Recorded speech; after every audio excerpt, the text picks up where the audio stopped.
In today's video, I'll teach you how to contact Zelle customer support. So if you want to contact the Zelle customer support, for that, first of all, what you have to do is launch open any browser of your choice. You can see over here, I've opened Google Chrome. Now tap on the search bar. Now what you have to do is type in zelle.com/contact dash us. After you do that, search for it. Now you can see over here, you'll be led to the contact us interface of Zelle. Right over here, you'll be able to find this option for need help with Zelle issue. Right over here, you'll be able to find this option contact support. Tap on it. Now after you do that, you'll be able to contact the support of Zelle. You'll be able to find various options over here. You'll be able to find the various support categories. Right now only report a scam category is available for me, but other categories will also be available for you according to the reason. So simply tap on the category of your choice.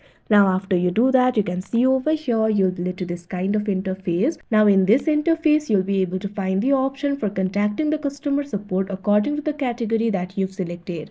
You'll be able to find the phone number over here. You can simply copy this phone number and call this phone number and contact the customer support regarding the category of issue that you've selected. So like this, you'll be able to contact them. So that is how you contact Zelle customer support. I hope you found this video helpful. Thank you for watching.